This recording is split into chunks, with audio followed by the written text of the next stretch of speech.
My name is Tiffany Hansen. My pronouns are she and hers, and I am the outreach and engagement manager with Luna Language Services. We're really excited to talk about budgeting for language resources, specifically for the nonprofit sector today. And I'm excited to do this with my friend and colleague, Una Hartzell-Baird, who is also the Director of Translation for Luna Language Services. I'm going to go ahead and start sharing the screen.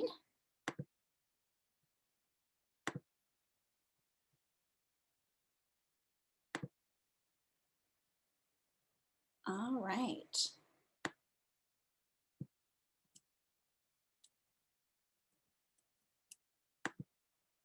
So if you are, many of you are familiar with Luna Language Services, but we do have a few people that registered for the event that may not be familiar with Luna. We are a full service language services company, which means that we provide interpretation as well as translation services. We define anything that is helping to translate a live conversation that is spoken or signed. We define that as interpretation. And then anything that is written as translation. We do offer services in over 200 languages, including American Sign Language services, and we have 24/7 coverage of those languages. Luna does work with a lot of nonprofits in the community, which was why Una and I have actually been working for a couple of years now to try to help more nonprofits to start doing more planning for language access rather than reacting. Though many times we have folks from nonprofits that reach out to us because all of a sudden they have a consumer that has a language barrier and they need help, but they may not have the resources to be able to pay for services. So what we'd like to do is help more nonprofits to, as I said, plan for those things and make sure that they already have the resources allocated in their budgets and potentially their grant proposals, which we'll talk about later. This also helps nonprofits to make sure that they're reaching all of our community members. Especially here in Indiana, we have a really high percentage of immigrants and refugees, as well as a very substantial deaf and hard of hearing population. So it's really important for us to make sure that nonprofits have the resources that they need to reach out to those communities and make sure that they can provide their services to them as well. So we did just recently, we hosted a language access planning workshop. And that's something that, much like this, was also recorded. And I will send out a link to that recording in the follow-up email after the event, if you'd like to watch that. But these are the basic steps of language access planning. So what I want to do is utilize these steps to then talk about how you might be able to build a budget for resources for your upcoming year. So the basic steps are researching language demographics in your service area, identifying the opportunities where language barriers may occur, understanding the resources that you currently have in addition to what you may need to seek out, and then how to put language access measures in place and assign roles and responsibilities to those. Those are the really basic steps.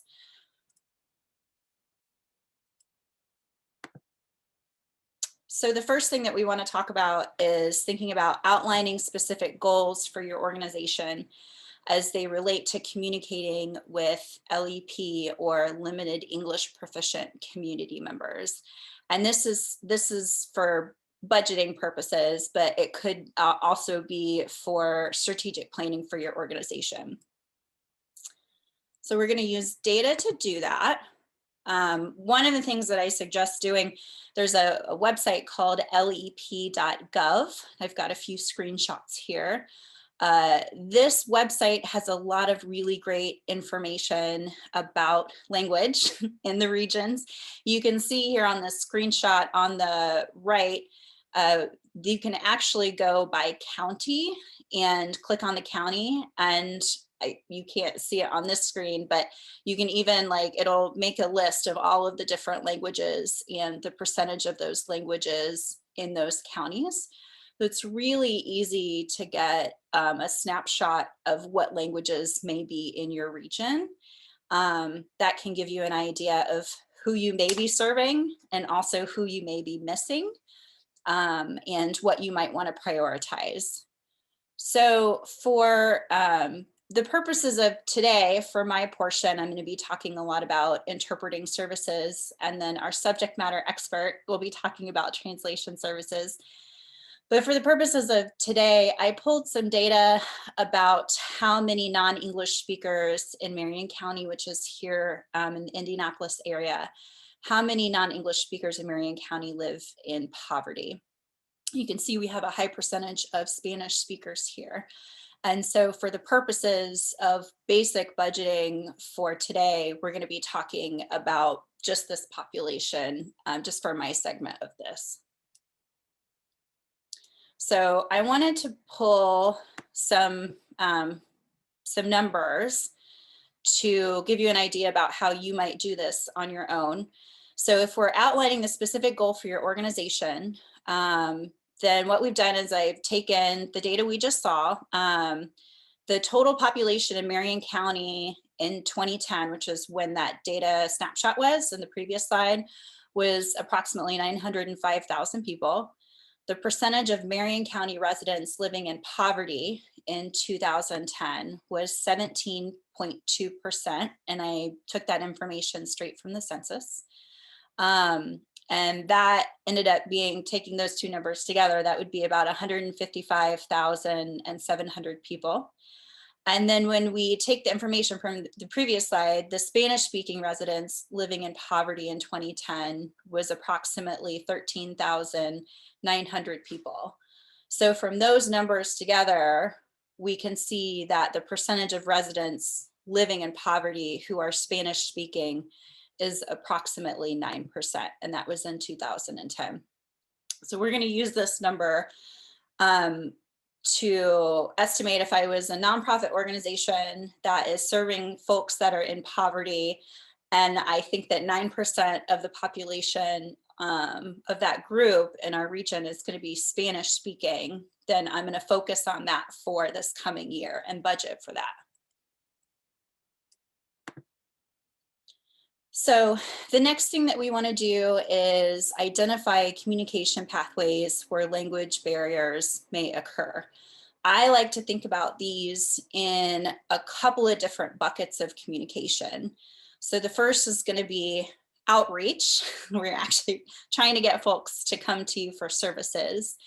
And I've given just a couple of examples. Of course, these are going to be different for any organization, but that could be printed marketing materials, social media posts, or live community events or discussions.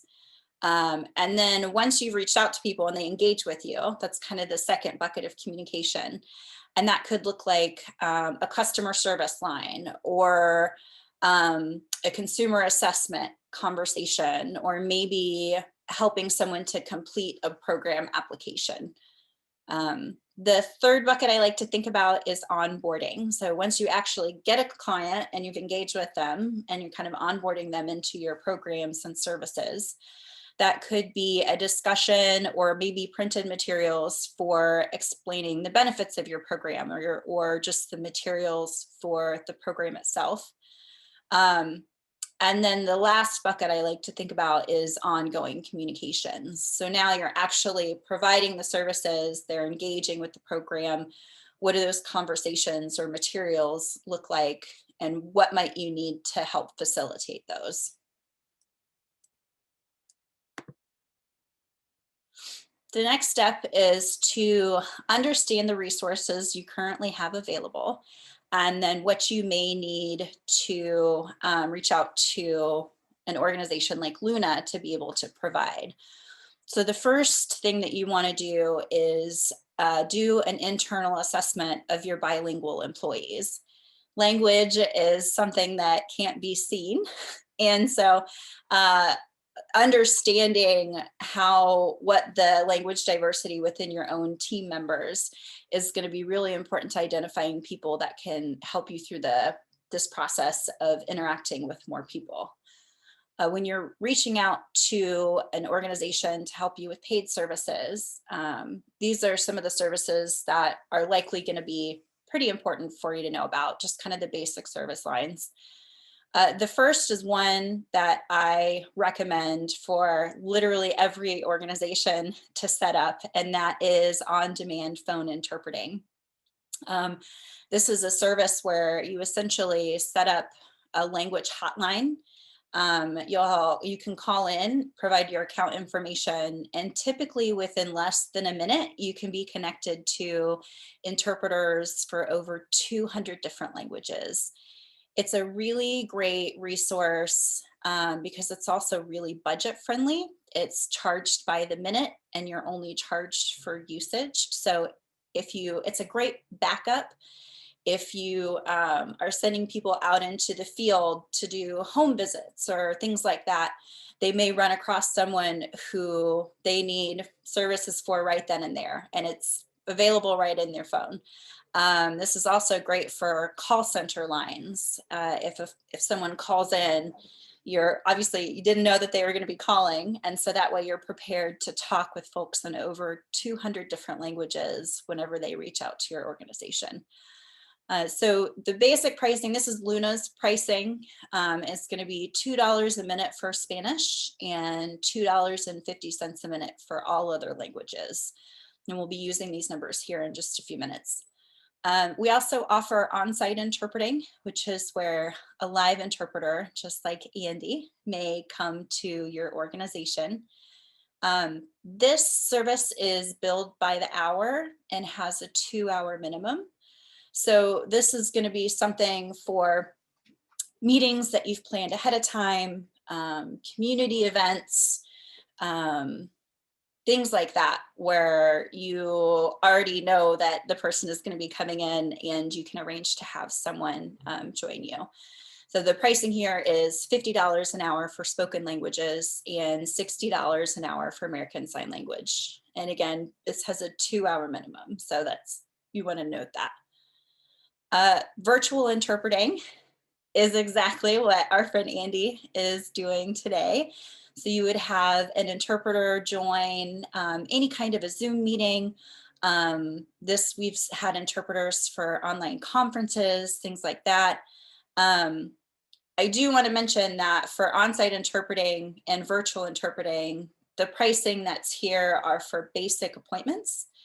When we have events, just like this online event or an online conference or something like that, we typically have interpreters that have higher skill sets and do event interpreting regularly, and the charges are going to be just a little bit higher. But for basic appointments, which are most likely what your organization may utilize regularly, this is going to be the pricing that you're going to see. The last basic service line that'll be important will be translation, and Una will be talking about that here in just a little bit. So I wanted to put together some fake numbers that may be relevant to you, and just give you an example of how a food bank might budget for the next year. So if a food bank has a helpline for folks to call in and ask questions and inquire about services, they can take current data and say, we have 800 calls per year of folks that call into our helpline, and the average call time is right around 5 minutes. So if we take that 9% number from earlier, thinking that once we reach our goal of reaching that Spanish-speaking population, then approximately 9% of our calls may be Spanish-speaking consumers. So let's go ahead and plan for that for next year. So if we take 9% of the 800 call number, is going to be 72 calls. And we're going to multiply that by 10 minutes. So here, you'll notice the average call time is 5 minutes, but I'm budgeting for 10 minutes. And the reason for that is when you have American Sign Language interpreting, it's always simultaneous, which means that the interpreter can interpret at the exact same time that I'm speaking. When you have spoken language interpretation, then you'll typically be utilizing consecutive interpretation, which means I will speak, and then the interpreter will speak, and then the consumer will speak, and then the interpreter will speak. So what you're doing is you're typically doubling the time that it would take to have a conversation. So you want to keep that in mind as well. So here we've doubled those minutes to 10. So you may have approximately 720 minutes of phone interpreting time for the year. Multiply that by the $2 a minute, and we've got a number of $14.40 for the year. Now, with the food bank, I also regularly take appointments with consumers to help them to fill out SNAP benefits applications. And maybe that average appointment time is 1 hour. So we're going to kind of use the same logic. So we're going to take 9% of those 500 appointments, which is going to be about 45 appointments. We're going to multiply that by 2 hours. One, not only because the conversation may take longer, but also because you have that 2-hour minimum for the on-site or the virtual interpreting appointments, right? So that might come out to about 90 hours for the year, times $50 an hour for a Spanish interpreter. We're looking at about $4,500 for the year. And with this food bank, we also decided that every Saturday when we have food pickup, we want to make sure that we have a Spanish speaking interpreter on site for 2 hours every Saturday. There's 52 weeks in a year. So taking 52 times 2 hours is going to be about 104 hours of interpreting for the year, times $50 an hour is going to be $5,200. So when we add all these things up, we're at about $11,000 for the year. This is going to be something that then you can just put it in your budget, and now you know that you're covered for those resources. And since this is likely going to be a high estimate of what you might spend, this also gives you some leeway for the things that you may not be expecting, or to be able to provide more services and more support throughout the year. So that's all my fun math problems. I am going to, stop share. I'm going to have Una jump in now and talk about one of the real life applications and projects that she's worked on. Thanks, Tiffany. And I am actually going to go ahead and turn off my video share because I'm hoping it'll help preserve some of the bandwidth for you all. So yes, as a student, I didn't fully appreciate the value of case studies, but now they're my favorite way to both share and learn information. So hopefully it's something that resonates with you as well. And I'm really excited to talk about our partnership with the American Red Cross Indiana region. We've been working with the organization for a couple of years now. And as they have increasingly grown their language access requests, we've helped to support this in multiple different languages that service the state of Indiana. Now, of course, earlier this year, COVID threw everything for a loop. And now that access became even more valuable as information was changing not daily, but sometimes even hourly. And once we settled into our new normal, the Red Cross approached us about helping to budget for a year-long COVID-focused project, where they would be looking at adapting some of their materials, creating new materials, and sharing government messaging around COVID, for example, regarding face coverings or physical distancing. So when we look at assessing a project, especially one of a large scope like this, what we're really looking at are 3 major areas that account for the vast majority of the cost to a translation. We're going to look at the source content, Then we're going to take a look at what target languages are needed. And then finally, we'll assess the technical requirements.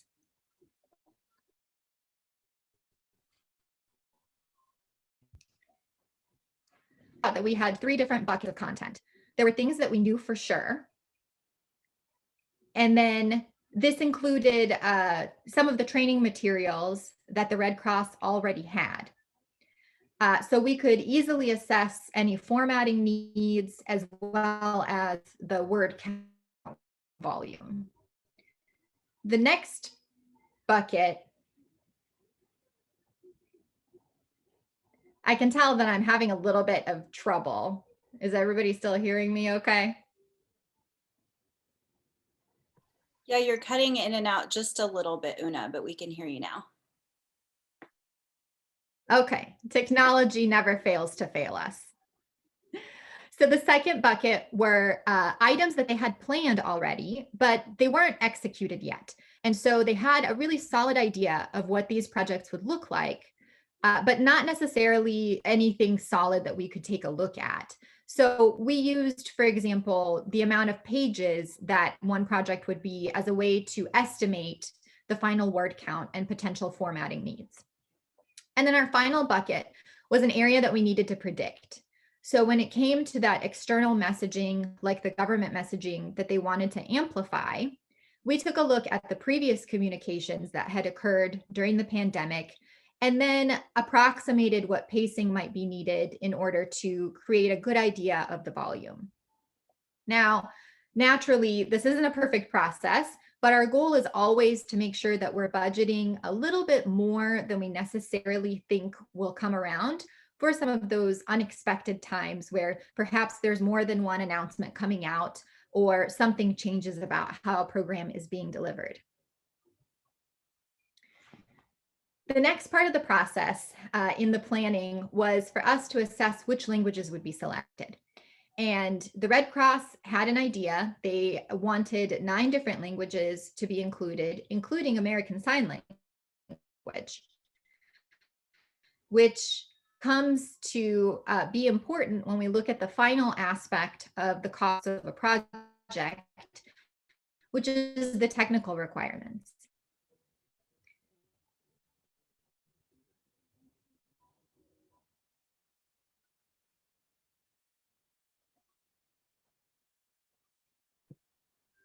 I'm having a little bit of a connection issue.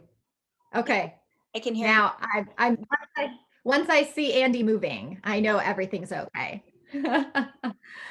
So we looked at the languages that they wanted, including American Sign Language, which really came into play with the technical aspect of understanding whether the project would have either audio or video components that would need to be made accessible.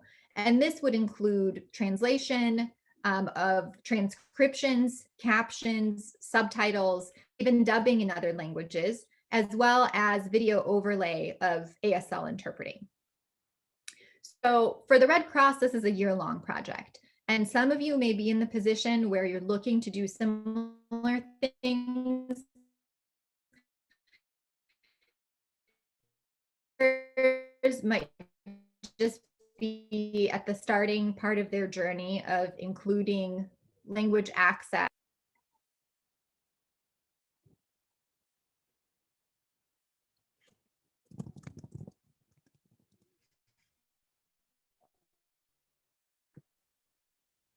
Are you still there, Una?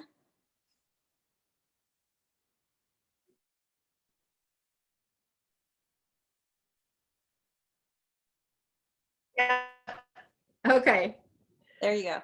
I'm back in. Okay. All right. What is the last thing that was heard? I can certainly back up. Thank you, Catherine.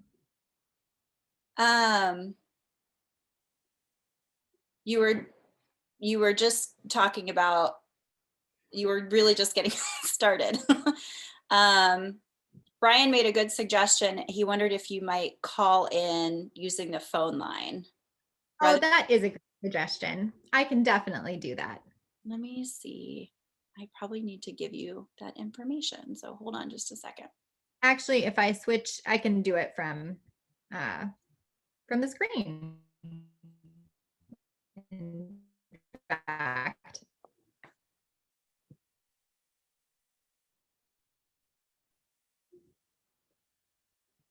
welcome to Zoom. Enter your meeting ID followed by pound.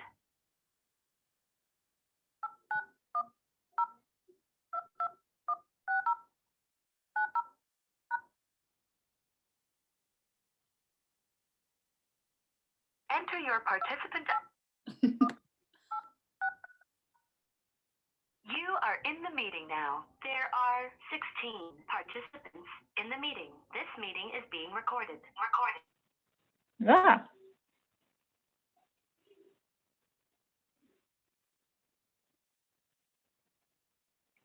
Okay. Is this working out well? That's so much better. Ah, hooray. Thank you. Okay, so when we're looking at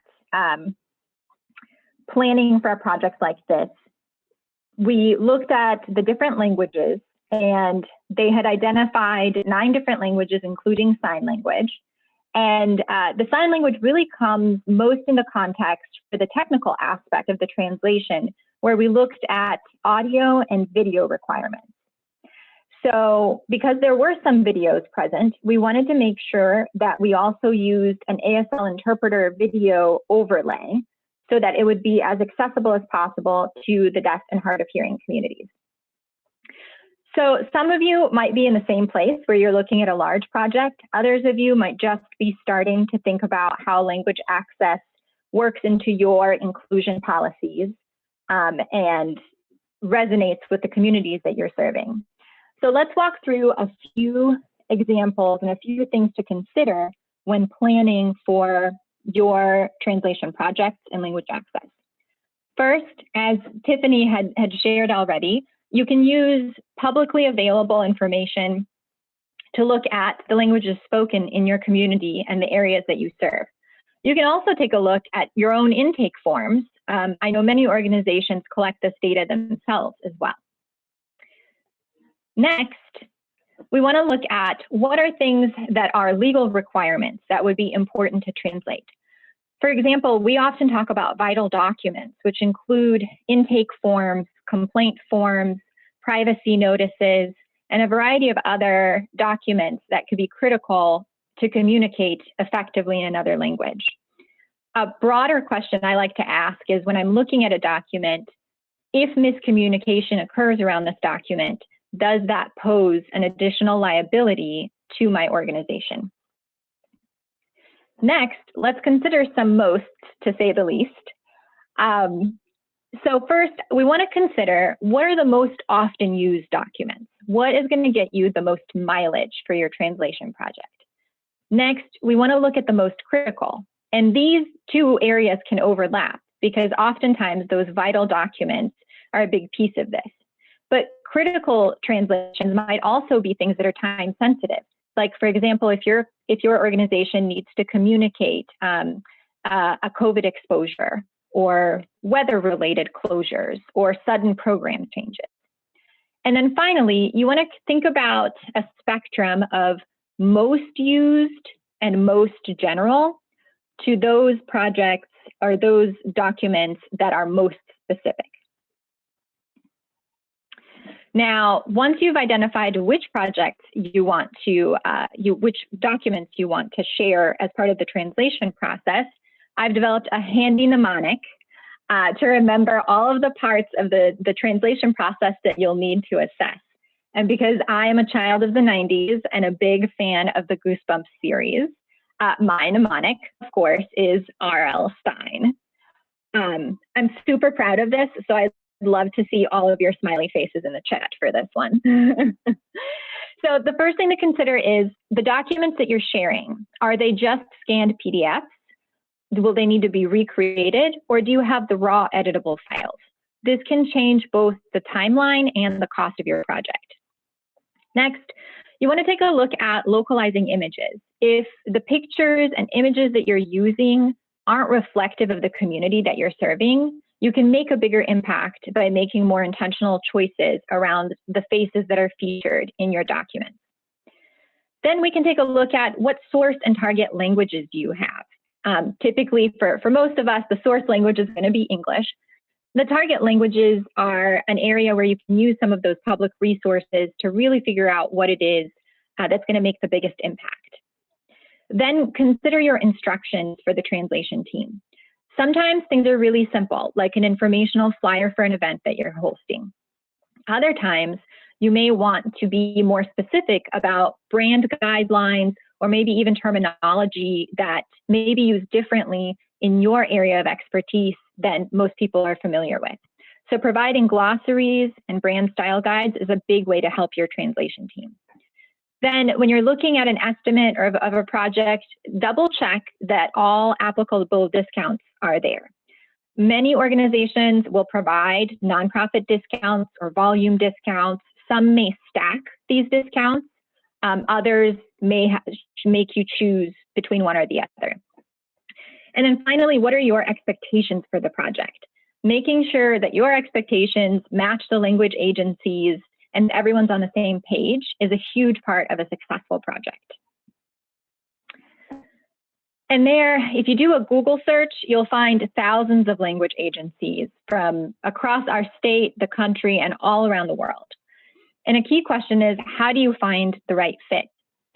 And what we find, regardless of the language combinations or the type of work that you're doing, the three biggest areas that serve us best to think about are the quality, the customer service, and the trust. There are some organizations that strive to demonstrate this through different certifications. Luna is one of those. We have gone through the process of receiving our certification for ISO standards 9001 and 17100. And these standards represent our commitment to quality management systems, customer service, high quality processes, as well as with the 17100 standard, translation processes, and the qualification and education requirements of our translators. But that being said, there are lots of smaller agencies everywhere that may be following the same processes, but don't necessarily have it in their budgets to go through the process of receiving formal third-party certifications. So when you're thinking about these partnerships and connecting with a vendor for language access, here are some questions that you may find helpful to cover with them and to ask yourself as you go through the process. First, how responsive is the vendor? If you've reached out and it's taking longer than 24 to 48 hours for an email back or a phone call back, there might not be that trust there, right? What are their processes?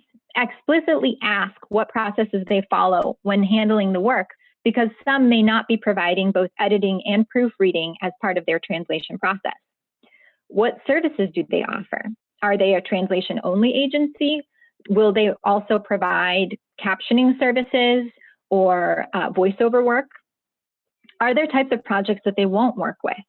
We've worked with many organizations around the state and around the country that have had trouble accessing services because of their specific subject matter. How does the vendor guarantee quality? And what happens if something goes wrong? That's inevitable, right? We're all human and sometimes mistakes will occur, but the processes in place to help rectify those mistakes are critically important. How trusted are they? Can they provide references, either written or direct connect with their clients or other partners that they work with? And do their values align with ours? I'm sure each of you has a handful of other questions you could add to this list that are specific to your organizations. And I certainly want to encourage you to think through that and maybe have that list handy next time you're evaluating your translation projects. Now, another big part with the cost of translations, of course, is the pricing. And with that, it can vary depending on the subject matter and as well as the languages that you're selecting. So I haven't included anything specific here, but I certainly encourage all of you to reach out to me directly if you have questions around specific languages or specific projects you're considering. All right, Tip, I'll send it back to you. Thanks. One thing that I'll mention, I work with a lot of organizations to help them to build their budgets. And with translation, because there are so many variables to how a project is quoted, what I typically do is I suggest that an organization provides me with their wish list. If we had an unlimited budget, what would we translate? What languages would we translate them into? And then what I do is have our translation department create an itemized quote for the organization for all of what their full wish list is. And what that allows them to do is to see the individual pricing for each project, each document, and then they can build their budget from there in an accurate way, right? So they can say, this is great, we'd love to do all of this year. They can say, oof, we really need to just focus on a couple of these things this year, or maybe 2 out of the 5 languages that we're considering. But that gives them the accurate information to be able to build out their budget for either the current year or years following that. It's really important to also always be thinking about language considerations, not only for building your annual budget, but you can actually write it as a resource in your grant applications. So having that data from whether that's lep.gov or census data, the ACS survey, having that data about your want to serve more of the immigrant and refugee population in your area, and advocating for resources for language support will actually make your grant proposal stronger, because it shows your intent to make sure that you're reaching all community members. The idea or the hope is that then you'll always have the resources that you need to make sure that you're reaching all of our population, and that you're able to provide your helpful services to anyone that comes to you. And then that all of your programs are accessible in the languages that you need them in. If you ever have any questions about how to build a budget for your organization, what considerations should you be taking, I'm always happy, just like Una, to have a conversation with you about what might that look like for you. Even if you need specific numbers for a grant proposal, things like that. I mentioned several services earlier, but Luna provides a wide variety of other services in addition to the essential services that I listed. And so that could be captioning for a video, that could be simultaneous interpreting for a conference. There's all sorts of ways that we can help you to make sure that your programs and that your content is accessible and reaches all of our community members. Do we have any additional questions at this time? We did have a few that came in while we were talking. Brian asked, is travel time charged for on-site interpreting? And the answer to that is travel time is included for on-site interpreting if the appointment is within 40 miles of the interpreter's location. So if we have an interpreter for that language in the area, then that's already going to be built in. If we need to send an interpreter from another area, then we'll be charging mileage and travel time, but you would be made aware of that. The other question was, when it comes to employment applications, i.e. for staffing agencies, are those critical and legally required translation? And my answer is, I would consider an employment application as an important document. But I don't believe that you're legally required to provide them in different languages. Now, if you are heavily recruiting in the immigrant and refugee or the deaf and hard of hearing population, then you're going to want to take language considerations into your application process. But I don't believe that you are legally required to provide the application in foreign languages.